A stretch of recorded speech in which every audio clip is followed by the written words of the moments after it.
Hey everyone, welcome to Locked on Lakers for Tuesday. Brian Kamenetsky, Andy Kamenetsky. How much money is it going to cost to keep Rui Hachimura? And will the Lakers pony up? That's next. You are Locked on Lakers, your daily Los Angeles Lakers podcast. Part of the Locked on Podcast Network, your team every day.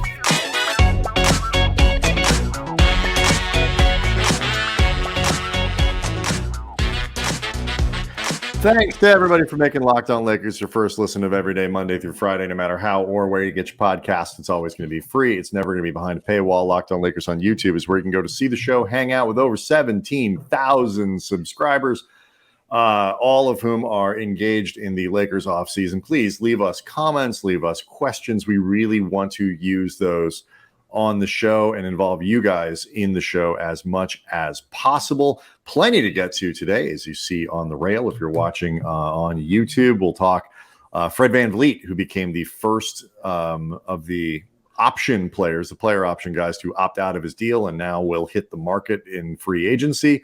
He is a name that, like all names, it's been attached to the Lakers. We'll talk about D'Angelo Russell and the rest of the point guard field, and a possible, this is from a reader question for our mailbag, take a look at potentially what the Lakers might do to keep LeBron healthy next year. But first, Andy, we've promised this for a long time. We keep having to table it, but Rui Hachimura, by all reports, is both interested in exploring the free agency market, finding somewhere that he'll be happy, but also potentially returning back to LA. Hopefully those two things are not mutually exclusive. Yeah, I mean, it seemed like Rui really enjoyed himself with the Lakers. He absolutely had, I would say, both a basketball and a reputational resurgence during his time in LA. You know, the first round against the Grizzlies, he looked like he was on pace to be finals MVP, in part because he was playing at a level that it guaranteed the Lakers would get to the finals. I mean, he was unreal. Yeah, those first couple games against the Grizzlies were bananas. Yeah, and he was recently on, I think it's called ESPN Watch. It's an ESPN streaming show.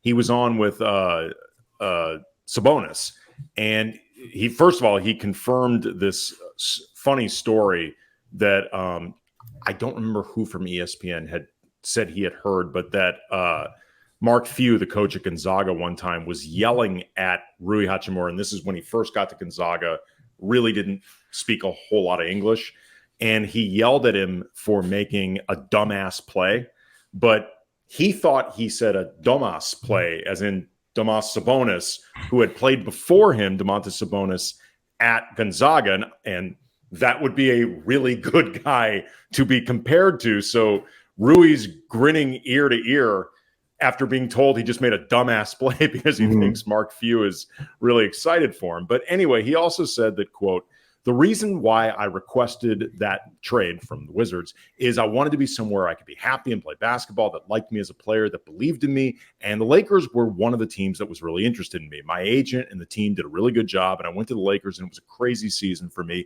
Back at that time, we didn't even know we were going to make the playoffs. So we made the playoffs, and the playoff run was pretty good. We lost to Denver, but it was pretty good for us. I don't know my future, but I just want to be somewhere I can be happy. The Lakers have been good, and we're going to see." You and I were both at Rui Hachimura's exit interview. He definitely gave off the vibe of somebody that is, you know, not going to play all of his cards immediately and lose whatever negotiating ability he has, particularly as a restricted free agent. But he seemed like somebody who would like to be back. And it's interesting. It's just like, you know, trying to figure out the market for him, because like, I think, you know, agree. It's not like he ascended to some sort of stardom. I think, you know, the leap that Austin Reeves took, another restricted free agent, for example, is probably bigger and more substantive around the league than the one that Hachimura took in terms of where it leaves him. I feel like what Hachimura did, though, was show that the right context can make him a much more productive player and a much more impactful player than he was in Washington. And, you know, that's what gets really tricky with restricted free agents, is trying to calculate, you know, there are probably 10 teams around the league that Hachimura has very little value, and maybe 10 teams that saw what he did with the Lakers and say, you know what, we could do that. We could put him with, another big and some shooters and guys maybe, who can create space for him then to have his own mid-range game. We saw how to use him defensively more. The question for the Lakers is obviously, what's it going to cost to keep him? How big do you think those offers for him as a restricted free agent could be? Because do you think, Andy, for example, that the consensus around the league is Lakers will match anything for Austin Reeves? Do you feel it's the same for Rui Hachimura? I don't think it is like 100% with Reeves. Like, I do not think there is an offer that can be put out there that they won't match. I think both in terms of Austin's value as a player and also the potential optics that would come with losing Austin over money. I simply think they cannot not match an offer for Austin.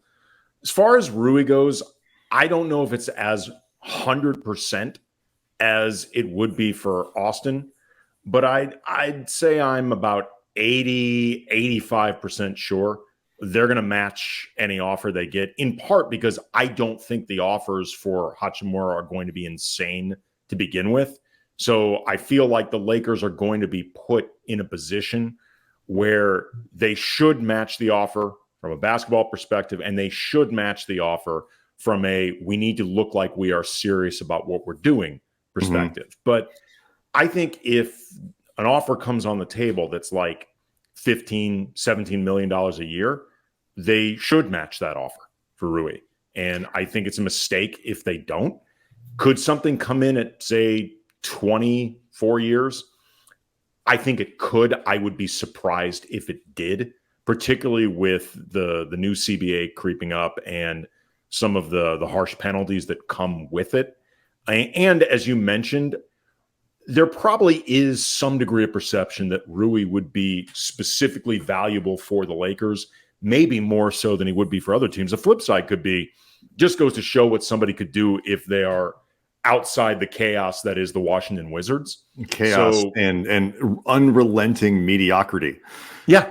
Yeah. I mean, and look, there's been a lot going on with Rui. He had what has been, to the best of my knowledge, still unspecified, a mental health issue that he was going through, that the team gave him a lot of space.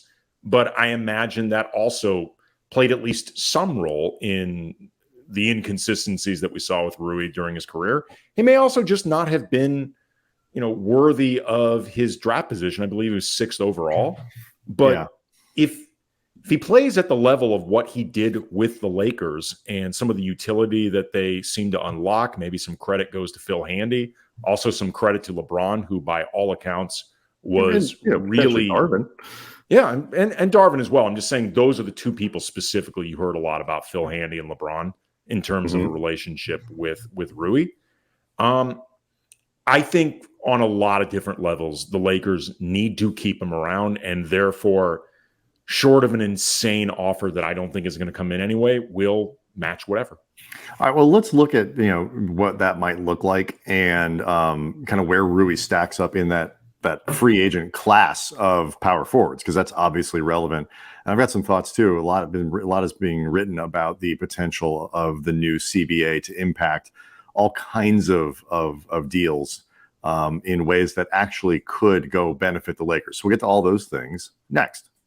Locked on Lakers is brought to you by eBay Motors, and for a championship team, it's all about making sure every player is a perfect fit. That's what we were just talking about with Rui Hachimura and the Lakers. It's the same when it comes to your vehicle. Every part needs to fit just right. So the next time you need parts and accessories, head to eBay Motors. With eBay Guaranteed Fit, you can make sure every part you need fits right the first time around. Just add your ride to My Garage and look for the green check to know the part will fit or your money back. And just like in sports, confidence is the name of the game. And when you shop on eBay Motors with over 122 million parts to choose from, you will be back in the game in no time. It's easy to bring home a win when the right parts are guaranteed. So get the right parts, the right fit, and the right prices on ebaymotors.com. Let's ride. Eligible items only. Exclusions apply.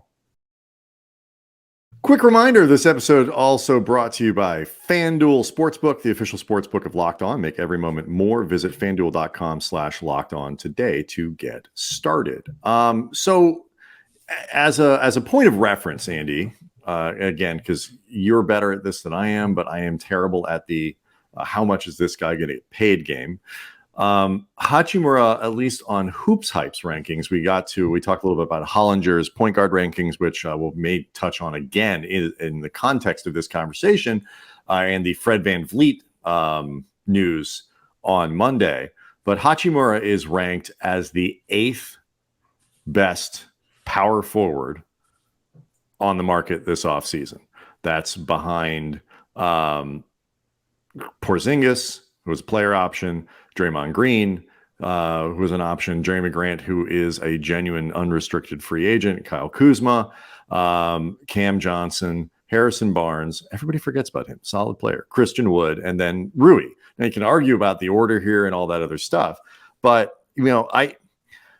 I am fascinated by what the new CBA, which is going to, I think, encourage lesser spending teams to spend a little bit more, but limit what the really aggressive teams can do or would be willing to do. And I also think it's going to put a premium on potentially holding on to your own free agents. When the Lakers traded for Hachimura, the thought was, $8-10 million, you can probably hold on to him for a few years, kick the tires and see what happens. That number, I don't know if it's gotten up to 20. It's certainly up around probably about 15. And then it really becomes the question of, what do you expect from him? Like, does he need to then improve on what he did with the Lakers this year? Does he need to shoot? Probably needs to shoot better than 30% from three during the regular season. That would be nice, at least. He really, cranked it up for the postseason. It's like Steph in the postseason. Yeah, I mean, the 3-point shooting percentage, just for reference, he shot 56% from the field and 49% from three during the postseason. That is significantly higher than anything he's ever done, except the first time he went to the postseason when he shot 60% in 5 games. So perhaps Rui is just a guy who's built for the playoffs. But I have, for example, far more concern about not Rui being dead money, because I don't think he's going to be a flop if they get him. But Rui signed to a much larger deal. If it costs 18, 19, 20 million to keep him, being someone who may not perform quite at that level. That might be okay for the Lakers, because the thing you have to remember too as a Lakers fan is, if you let him go, who is going to be the replacement? And that's why I brought up these rankings, because beneath him is PJ Washington, a restricted free agent. Charlotte's not letting him get away. And if they do, the Lakers couldn't get him anyway. Grant Williams, Boston, restricted free agent. Same thing. I don't think Jalen McDaniels is going to get out of Philly for what the Lakers could pay him. And then you're starting to get into some real specialists and limited guys like Dwight Powell and Drew Eubanks and, those types of players, Trey Lyles and stuff like that. It's different, a good player, but a different player. That's what I was going to say. Rui ranks number 1 in terms of power forwards that the Lakers could actually bring in, because everybody ahead of him on that Hoops Hype list, the Lakers will not have the ability to make an offer for as a restricted or an unrestricted free agent, whether you can. And I haven't looked at Hoops Hypes or whoever's list of small forwards, because there were times where Rui played more of a 3 role with the Lakers than the 4. I think they see him as somebody who can play both. But without even looking, I'm willing to bet that Rui ranks at the top, if not the top, for small forwards the Lakers can actually afford in the offseason. That is correct. I mean, it just as a frame of reference, it's the small forwards goes Middleton, Josh Hart, Dylan Brooks. Who are they? It's funny. I've thought about Dylan Brooks, just like in this, if the Lakers end up a non-taxpayer mid-level team, they could definitely afford Dylan Brooks. I don't think that they're going to end up a non-taxpayer mid-level team. So if they ended up a taxpayer mid-level, that would mean it's about 5 to 6 mil for that taxpayer slot. I don't know if Dylan Brooks has burned his reputation to the point yet where he's fallen that far. if he did fall that far, in all honesty, the Lakers should jump on that if it were an option. Of all the guys I'm watching this offseason, he is so up there. But the small forward rankings, just as your, things like it falls off a cliff even faster after Dylan Brooks, Kelly Oubre, who comes with, a lot of offense, but a lot of other negatives, somebody like KJ Martin, Matisse Thybulle, THT as a player option. Like it drops off. Torrey Craig. I'm feeling THT is opting in. Yeah. Torrey Craig is going to make more money. He seems like a guy you could get for a mid-level. Torrey Craig? Yeah. Maybe. I think Phoenix, if Phoenix can't keep him, they're going to try real hard. Well, I'm sure they will. But so the point being, this is a critical aspect of this conversation, whether you're talking about him or D'Angelo Russell, who is very frustrating, but is fourth on John Hollinger's point guard rankings behind Kyrie, VanVleet, and Harden, because he's in that next group of guys who is really good, and it drops off after that. Trey Jones, Dennis Schroeder's on that list. It's 6. And the Lakers are capped on what they can offer Schroeder anyway. Yes. You start getting down to 8, 9, 10, 11, 12. It's like, are you going to, do you really think if you replaced D'Lo with Corey Joseph, you're going to be as good? No, is the answer to that question. And so that's what I think in some ways the Lakers are probably lucky that that Hachimura is restricted, because while the hold on these types of things isn't what it used to be, it's not as punitive. It used to be your money's tied up for a week. I don't feel like Hachimura is so good. I feel like Reeves is somebody that teams could, especially because he's got that low figure for 2 years, teams might be more willing to see if they could cause some pain to the Lakers. You're a low payroll team. You're not going to end up way on the tax apron anyway. So if you end up paying Reeves $29 million for 2 years, or $30 million for 2 years, could it look stupid? Sure, but maybe you get the guy. Hachimura, I'd be shocked if Hachimura got 4 and 80 from someone. I just don't see that coming. Again, that's part of the reason why I said earlier, I think ultimately the Lakers are going to be able to retain whatever matching offer, because I don't think it's going to get that high for Rui. Yeah. I just don't. The VanVleet became a free agent on Monday, opted out of his, or did he officially opt out of, or just say he was going to opt out? No, he, according to Woj, he has declined the player option. I decline. I would love to be in a situation where it made perfect business sense for me to say, no, thank you to $20-something million. I don't need that. I can do better. They're paying you at Locked On, but yeah. Oh, really? No, not at all. See what's going. Something is off with my rev share. But let's talk about how this impacts potentially the Lakers, if at all, because VanVleet is another name that if you might feel more comfortable with than Kyrie Irving. Is there any avenue where the Lakers could perhaps construct a sign and trade for him to bring him to Los Angeles? We'll get there next. Locked On Lakers brought to you by FanDuel, and make a fast break to FanDuel during the NBA playoffs, because right now new customers can get a no sweat first bet up to $2,500. That's $2,500 back. Bonus bets if your first bet doesn't win, and just download the FanDuel Sportsbook app and you can bet on everything from the money line to the top point scorers or even some of FanDuel's exclusive bets. Plus, FanDuel even lets you combine your bets for a chance at a bigger payout with the same game parlay. It's safe, secure. This app, it's really easy to use, and you can get paid instantly. There is no better place to bet all playoff action than America's #1 sportsbook. Make every moment count more with FanDuel, an official sports betting partner of the NBA. All right, so statistically speaking, at least, Fred VanVleet is not coming off his best season. Down in a lot of the sort of efficiency category, shooting percentage. Never been a really high percentage shooter anyway, but his field better goal from three than the field. Correct. His field goal percentage this year under 40%, and his 3-point percentage was down pretty considerably as well, under 35% for the first time in a long time, actually ever as a pro. So when you look at this, if your choices are Kyrie and VanVleet, both of whom are going to be very expensive. where would you put your money first and foremost?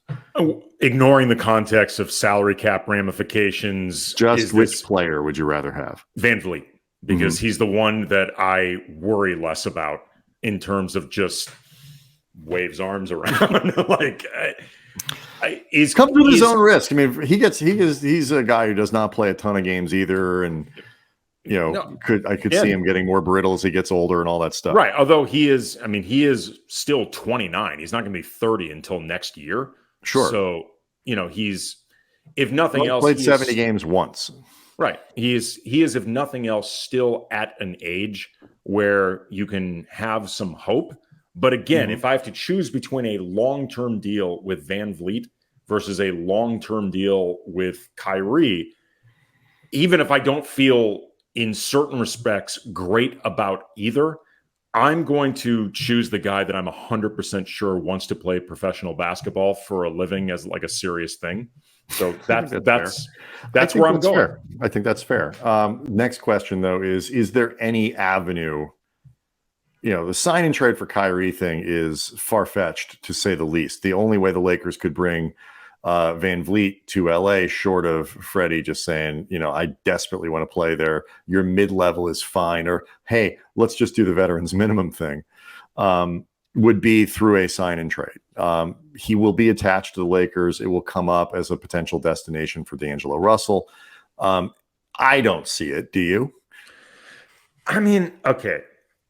If you're asking me, do I truly see it? The answer is no. If you're asking me, can I come up with a very theoretical, broad justification for it? I suppose it's possible if, say, the Raptors want to try to stay competitive. Like, it's very unclear exactly what direction the Raptors are going in right now. They just hired a first-time head coach. His name is escaping me. He was an assistant on Memphis's staff for years. So it's hard to know exactly what they're going to do. Last year, they seemed like a team that, if nothing else, may need to reconfigure their roster, figure out exactly what they're going to be doing. I suppose if they want to stay competitive and Fred VanVleet is signaling like, I'm not going to play ball with anywhere other than the Lakers, that's where I want to go. That's where, if you want Fred VanVleet there, you really hope the clutch thing is as real as the reputation. And if the Raptors want to stay competitive, maybe they feel like D'Angelo Russell is their best chance at staying competitive. So you work some type of deal centered around D'Angelo Russell, the 17 pick, maybe either Malik Beasley or Mo Bamba, whatever. But it's centered around D'Lo and a pick.